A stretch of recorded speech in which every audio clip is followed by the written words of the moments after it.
Hello अस्सलाम वालेकुम दोस्तों, सर्वेज एनसाइक्लोपीडिया में आपको खुशामदीद कहते हैं। दोस्तों, आप जानते हैं कि हम वैक्सीनेटर्स की जॉब्स की प्रिपरेशन कर रहे हैं। उस हवाले से आज का हमारा लेक्चर नंबर 21 है। तो अभी तक हम ईपीआई की डिजीज़ कवर कर रहे हैं। तो इसमें से जो हमने पिछले लेक्चर्स में जो भी डिजीज़ कवर किए, आपको सबका उसका इल्म होना चाहिए, क्योंकि जब अब आगे हम बढ़ेंगे तो वैक्सीनेशन का पोर्शन हम करेंगे डिस्कस।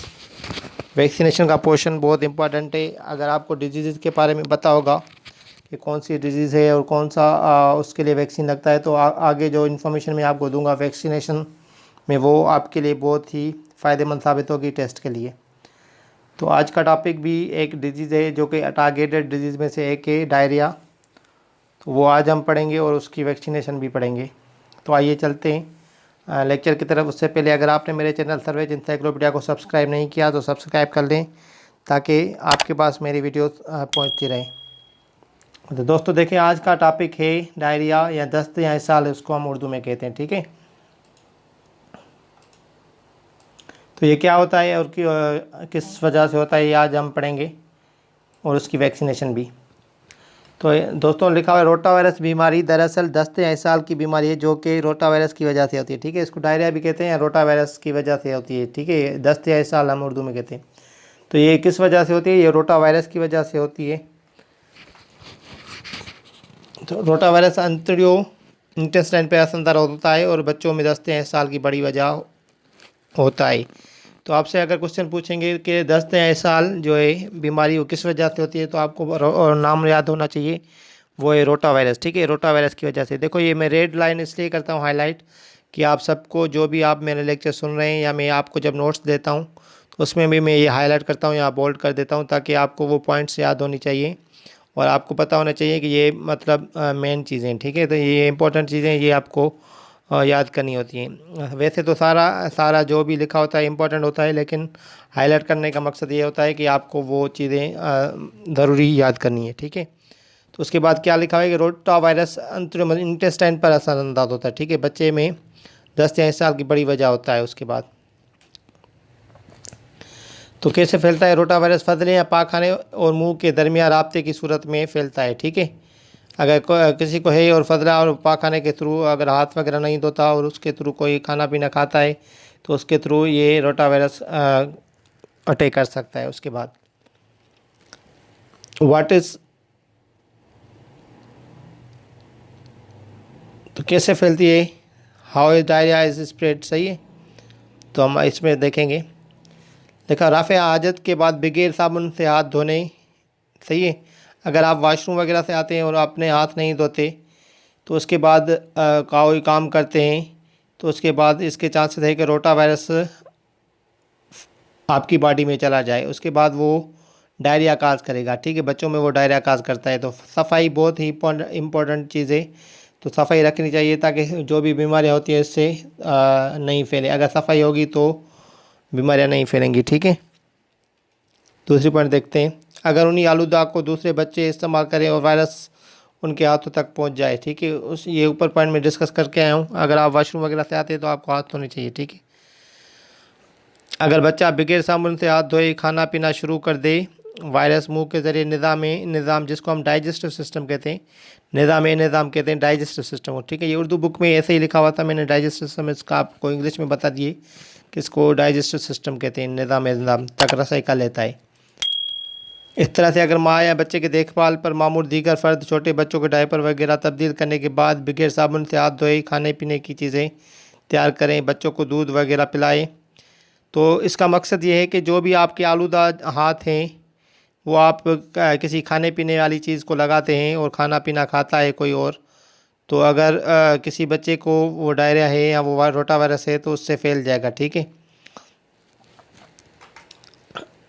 ये नोट लिखा हुआ है। बच्चों में दस्त या इसहाल की और भी कई वजूहत हैं, मसलन बैक्टीरिया वायरस वगैरह और खाने पीने की अशिया से एलर्जी। ठीक है, तो रोटा वायरस से जो डायरिया होती है वो रोटा वायरस से होती है, लेकिन उसकी अलावा दूसरी भी वजूहत हैं जो कि ये बताई गई है, बैक्टीरिया वायरस वगैरह। ठीक है,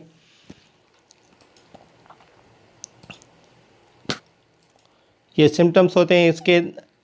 डायरिया के 10 या साल के, उसमें बुखार होता है, उल्टी होती है, ठीक है, पेट में दर्द होता है, और बर वक्त मुनासिब इक़दाम ना करने से बच्चे में पानी की शदीद कमी और मौत भी वाक़ई हो सकती है। तो ये भी आपको याद होनी चाहिए डायरिया के सिम्टम्स से। इम्यूनाइजेशन शेड्यूल आप देख लें। तो इम्यूनाइजेशन शेड्यूल में है रोटा वायरस वैक्सीन। तो ये आप नोट कर लें कि रोटाट्रिक्स, देखो ये रोटाट्रिक्स लिखा हुआ है, ये मैंने लिखा है। ये रोटाट्रिक्स जो है ये वैक्सीन का नाम है। रोटा वायरस वैक्सीन को हम रोटारिक्स के नाम से ये ईपीआई प्रोग्राम में शामिल है। तो रोटारिक्स वैक्सीन भी, रोटारिक्स भी कह सकते हैं, रोटा वायरस वैक्सीन भी हम इसको कहते हैं। तो ये आपको दोनों नाम याद होने चाहिए कि ये रोटा वैक्सीन है, ठीक है, रोटा वायरस के लिए। ये रोटा 1 लगाई जाती है 6 वीक्स में, 6 हफ्ते की उम्र में पहला डोज लगाया जाता है रोटा 1 का। रोटा 2 10 वीक्स में। तो रोटा एक और मैं बात आपको बताता चाहूँ कि रोटा पिलाने वाली वैक्सीन है, जैसे ओरल पोलियो वैक्सीन थी ओपीवी, वो पिलाने वाली थी। रोटा भी ऐसे पिलाई जाती है, ये इंजेक्शन वगैरह की सूरत में नहीं जाती है, लेकिन पिलाने वाली वैक्सीन है, ठीक है। तो ये ओरल वैक्सीन है, और उसका जो पहला डोज होता है वो 6 हफ्ते में होता है, दूसरा डोज 10 हफ्ते की उम्र में होता है, 10 वीक में, ठीक है। तो ये सारे जो भी बीमारियाँ अभी तक हम डिस्कस करके आए हैं, उसके मैं नोट्स आपको स्लो आपको दे रहा हूँ, सारी PDF बना के। तो नोट्स आप जिसके पास भी आ रहे हैं वो उन नोट्स को पढ़ लें और याद कर लें। इसके अलावा जो मैंने उर्दू में आपको बुक एक बताई थी वो आउटडेटेड है, मतलब वो पुरानी बुक है, लेकिन उसमें इन्फॉर्मेशन अच्छी लिखी हुई है। तो वो आप याद कर सकते हैं। आउटडेटेड इसलिए कह रहा हूँ कि उसमें जो 2020 या 21 की जो इन्फॉर्मेशन है अपडेटेड वो नहीं है। जैसे टाइफाइड हो गया, उसकी वैक्सीन का उसमें जिक्र नहीं है। अभी टाइफाइड भी लगती है, टाइफाइड में अगले लेक्चर में इंशाल्लाह डिस्कस करूँगा आपके साथ। और उसके अलावा भी कुछ इन्फॉर्मेशन है जो अपडेट हुई है, वो उस बुक में नहीं है, उर्दू वाले में। और एक सिंधी का बुक आ रहा है, उसमें सिंधी में नॉलेज है। अगर आप उर्दू ट्रांसलेट कर सकते हैं तो आप सिंधी वाली बुक पढ़ें, वो अपडेटेड बुक है। इस हवाले से जो वैक्सीनेटर्स का पोर्शन है, तो वैक्सीनेशन का पोर्शन में कोशिश करूँगा कि कवर कर लूँ। 5 और लेक्चर या 10 लेक्चर बनाऊँगा मैं, और उसमें वैक्सीनेशन का हमारा पोर्शन इंशाल्लाह कवर हो जाएगा।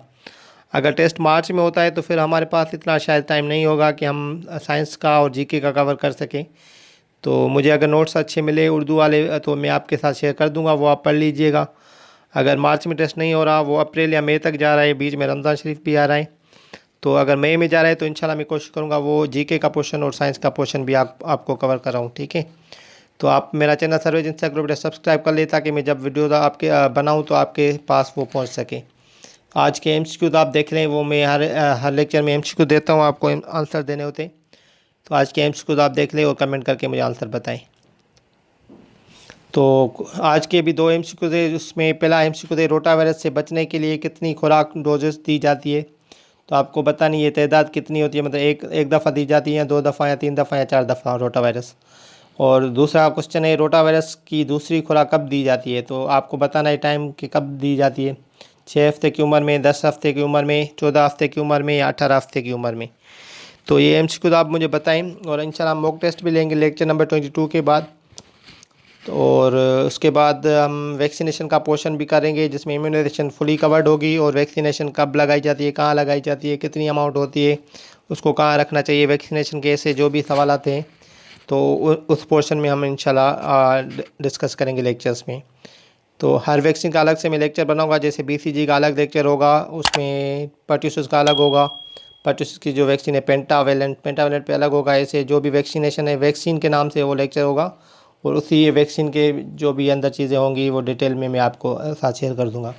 तो अगर आपने मेरा चैनल सर्वेज एनसाइक्लोपीडिया सब्सक्राइब नहीं किया तो सब्सक्राइब कर लें, और मेरा फेसबुक का पेज है सर्वेज एनसाइक्लोपीडिया के नाम से ही, वो भी आप लाइक कर सकते हैं। अगर आपको नोट्स वगैरह या MCQs पे आपको चाहिए तो वहाँ पे मैं MCQs वगैरह शेयर करता हूँ, और नोट्स भी मैं वहाँ शेयर करता रहता हूँ। सर्वेज एनसाइक्लोपीडिया के नाम से पेज है जो मेरा फेसबुक का। और अगर आपको ग्रुप में ऐड होना है तो मेरे व्हाट्सएप के नंबर पे आप मैसेज कर सकते हैं, मैं आपको ऐड कर दूँगा।